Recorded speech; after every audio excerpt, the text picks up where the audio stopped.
ایک اچھا ماحول ان کو ملا ہے اور میں سمجھتا ہوں کہ اس کے بڑے اچھے مثبت نتائج سامنے آئیں گے۔ بحالی سینٹر کا آپ نے وزٹ کیا، وہاں پر سہولیات کے حوالے سے آپ نے بات کی، کیا وہ تمام سہولیات مفت فراہم کی جا رہی ہیں؟ بالکل، جب یہ مہم شروع ہوئی تھی گزشتہ ماہ تو اس وقت وزیر اعلیٰ خیبر پختونخوا سے بات ہوئی تھی اور وزیر اعلیٰ محمود خان صاحب نے بہت گریشیسلی جو ہے اس کے لیے اچھا خاصا فنڈ مختص کیا تھا، کروڑوں میں وہ فنڈ ہے اور وہ اس فنڈ ہی سے ہم یہ تمام ایکٹیویٹی کر رہے ہیں، یعنی ان لوگوں کو وہاں سے اٹھانا، ان کو شفٹ کرنا، پھر مختلف بحالی مراکز میں ان پر جو اخراجات ہوتے ہیں وہ سارے حکومت برداشت کر رہی ہے۔ ایون جو غیر سرکاری ادارے ہیں وہاں پر بھی جتنے مریض داخل ہیں ان کو فی کس جو ان پہ اخراجات آ رہے ہیں وہ بھی صوبائی حکومت اپنے خرچے پہ کر رہی ہے۔ نشے میں مبتلا مریضوں کی ماہرین سے کونسلنگ بھی کی جاتی ہے؟ بالکل جی، جو بحالی کا عمل ہے، ریہیبلیٹیشن کا جو عمل ہے، انہیں یقیناً ادویات کے ساتھ جو ان کی جسم کو مضبوط بنانا، ان کی جو قوت مدافعت ہے اس کو بڑھانا، اس کے ساتھ ساتھ ان کا نفسیاتی علاج بھی ہوتا ہے جس کے لیے سائیکیٹرسٹ اور سائیکولوجسٹ دونوں جو شعبے ہیں ان کے ماہرین کی خدمات حاصل ہیں، خواتین بھی اور مرد بھی، اور وہ ان کا علاج کر رہے ہیں 24 آورز۔ ان کو یہ سہولت موجود ہے ان کے لیے، اگر کسی کو کوئی پرابلم ہوتی ہے تو وہ سائیکیٹرسٹ کو گھر سے بھی بلایا جاتا ہے، ورنہ ڈیوٹی پہ وہاں موجود ہوتے ہیں۔ تو یقیناً کیونکہ اصل میں یہ ایک ایسا نشہ ہے کہ جس کے نفسیاتی وجوہات ہوتی ہیں، نشہ لائق ہونے میں بھی، اور پھر نشے کے بعد جو بحالی کا پروسیس اس میں بھی آپ کو نفسیاتی علاج کی شدید ضرورت ہوتی ہے۔ تو ان لوگوں کو مکمل طور پر ریہیبلیٹیشن کے پروسیس میں بھی ان کو نفسیاتی معالج موجود ہیں ان کو، اور ان کو دستیاب ہوتے ہیں، اور جب بحالی کا وقت گزر جاتے ہیں، 3 مہینے کا ایک ٹائم پیریڈ ہے، اس کے بعد ہم سمجھتے ہیں کہ یہ بحال ہو گیا ہے، تو اس کے بعد بھی انہوں نے یہ سسٹم رکھا ہوا ہے کہ ان کو دوبارہ ان کے ساتھ رابطہ بھی ہوگا، ان کو دوبارہ بلایا بھی جائے گا اور ان کی چیک اپ پھر بھی کی جائے گی، ان کو پھر چھوڑ نہیں دیا جائے گا کہ وہ جائیں اور جہاں بھی جو کچھ کریں یا دوبارہ ریلیپس ہو جائیں، دوبارہ وہ نشہ شروع کریں، بلکہ ان کو چیک کیا جائے گا، ان کو مانیٹر کیا جائے گا، ان کی نگرانی کی جائے گی۔ اور اب ہم نے یہ بھی ایک پلان بنایا ہے کہ اب جن افراد کی فیملیز ہیں، جن لوگوں کی، تو بحالی کے بعد ان کی فیملی کے ساتھ رابطہ رکھا جائے گا تاکہ فیملی بھی ذمہ داری لے اور حکومت کے ساتھ تعاون میں جو افراد متاثر ہو چکے تھے اور اب ٹھیک ہو گئے ہیں ان کا دوبارہ ریلیپس نہ ہو، دوبارہ سے وہ اس لت میں مبتلا نہ ہو۔ بحالی مرکز میں جو مریض ہیں ان کو ایک کارآمد شہری بنانے کے لیے اور باعزت روزگار فراہم کرنے کے لیے کوئی فنی تربیت بھی فراہم کی جاتی ہے؟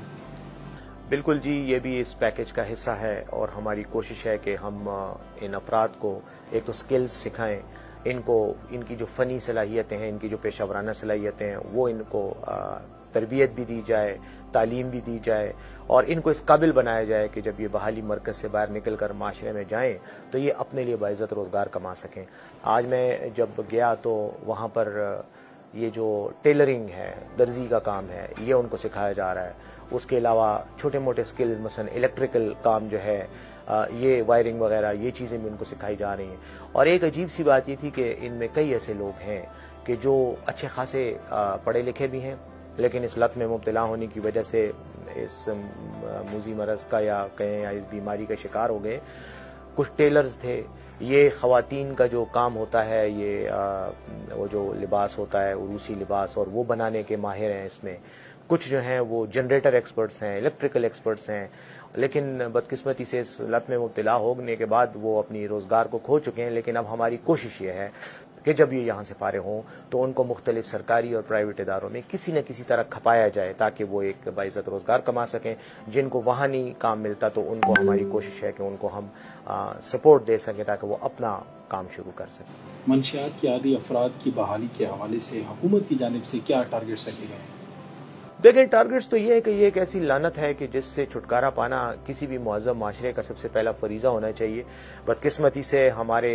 اس خیبر پختونخوا میں ایک مسئلہ یہ ہے کہ اس سے پہلے جو ہمارے ویسٹرن بارڈر پہ جو مسائل تھے ان کی وجہ سے منشیات کی فراہمی یہ بہت آسان ہو گئی تھی اور یہاں پر منشیات آزادانہ فروخت ہوتی تھی یا دستیاب ہوتی تھی، تو یہ لوگ یہاں آ کر پڑے رہتے تھے اور یہاں سے منشیات ان کو کم قیمت پر ملتی تھی۔ تو یہ بھی آپریشن کیا گیا ہے پولیس اور اینٹی نارکوٹکس فورس کے تعاون سے اور ایکسائز جو ہمارا محکمہ ہے ان کے تعاون سے یہاں پر مختلف آپریشنز کر کے ایک تو کوشش یہ کی گئی ہے کہ جو لوگ ان کو منشیات سپلائی کرتے ہیں ان کو روکا جا سکے. اس میں ویسے کام کرنے کی ضرورت ہے اور انشاءاللہ وزیر اعلیٰ صاحب نے یہ ہدایات دی ہیں کہ اس سلسلے میں پولیس کو بھی اور قانون نافذ کرنے والے اداروں کو کہ سب سے پہلے تو ان معاشرے کے ان دشمنوں کا خاتمہ کیا جائے جو یہ زہریلا مواد لوگوں کو سپلائی کرتے ہیں اور نسلوں کو تباہ کر رہے ہیں. لیکن ٹارگٹ یہ ہے کہ ان لوگوں کو بھی پکڑا جائے, سورس جو ہے اس کا جو ذریعہ ہے اس کو بھی روکا جائے اور جو افراد ہیں ان کو بحال کیا جائے, ان کو ریہیبلیٹیٹ کیا جائے اور ایسی سچویشن بنائی جائے کہ یہ آسانی سے ان کو یہ چیز دستیاب نہ ہو تاکہ دوبارہ ریلیپس نہ ہو سکیں. تو بس ہماری طرف سے تو جو کوشش کر سکتے تھے ہم کر رہے ہیں. جیسے میں نے کہا بہت بڑی تعداد میں لوگوں کو اٹھایا گیا ہے, لیکن پھر بھی میں کبھی بھی یہ دعویٰ نہیں کروں گا کہ ہم نے 100% کامیابی حاصل کی ہے. یقیناً ابھی بہت کچھ ہم نے کرنا ہے اور اللہ سے دعا ہے کہ ہمیں اپنے اس مقصد میں کامیاب کرے اور ہم نے اس لعنت سے قوم کو نجات دلوا سکیں. آخر میں جو ہماری نوجوان نسل ہے ان کو اس سنجیدہ موضوع کے حوالے سے کیا پیغام دینا چاہیں گے؟ جی بالکل, میں تو یہ سمجھتا ہوں کہ ہمارے جو عوام ہیں خاص طور پر نوجوان ان کو چاہیے کہ اس لعنت سے دور رہیں اور اس کی بنیادی وجہ جو ہے وہ ذہنی اور نفسیاتی پریشانیاں ہوتی ہیں. میں تو یہی کہوں گا کہ ہمارے دین میں اسلام میں اس کا علاج ہے. اللہ کے ساتھ رابطہ رکھیں, عبادات کریں, اپنے کردار کو اور اپنی سوچ کو صاف رکھنے کی کوشش کریں اور مثبت سرگرمیوں اپنے آپ کو انوالو کریں. ایسی سرگرمیاں جس میں آپ کا ذہن فارغ نہ ہو, جس میں آپ کوئی اچھی تعمیری سوچ جس میں آپ کو آ سکے. اپنی فیملی کے ساتھ وقت گزاریں, اچھے دوستوں کے ساتھ, اچھے کردار کے لوگوں کے ساتھ اٹھے بیٹھیں تاکہ آپ کو تعمیری باتوں میں دلچسپی پیدا ہو, پازیٹیو چیزوں میں, مثبت سرگرمیوں میں آپ کو دلچسپی پیدا ہو اور آپ اس میں کام کریں. اور یہ ایک ایسی لعنت ہے کہ یہ وقتی طور پہ تو آپ کو چند سیکنڈز کے لیے یا چند منٹوں کے لیے تو آپ کو ریلیکس کر دیتی ہے, لیکن اس کے بعد ساری عمر آپ اس موذی مرض کا شکار ہوتے ہیں. اس میں آپ کے خاندان کی بھی بدنامی ہے, آپ کی اپنی بھی بدنامی ہے, دنیا کی بھی ذلت ہے اور آخرت کی بھی رسوائی ہے. تو اس لیے میں تمام لوگوں سے, تمام پاکستانیوں سے یہ درخواست کرتا ہوں کہ اس موذی لعنت سے اپنے آپ کو بچانے کی ہر ممکنہ کوشش کریں. اور میں یہ بھی کہنا چاہتا ہوں کہ جو لوگ اس مذموم کاروبار میں شریک ہیں حکومت کو اطلاع دیں, ہمیں اطلاع دیں, متعلقہ اداروں کو اطلاع دیں تاکہ ان لوگوں کے خلاف بھی ایکشن لیا جا سکے اور ان کو بھی کیفر کردار تک پہنچایا جا سکے جو اس معاشرے میں تباہی لانے کے ذمہ دار ہیں. بہت بہت شکریہ. بہت بہت شکریہ بیرسٹر صاحب آپ کا. ناظرین, آپ کو ہمارا پروگرام کیسا لگا اپنی رائے کا کمنٹ باکس میں اظہار کر سکتے ہیں. اگلے پروگرام تک کے لیے اجازت دیجیے. اللہ حافظ.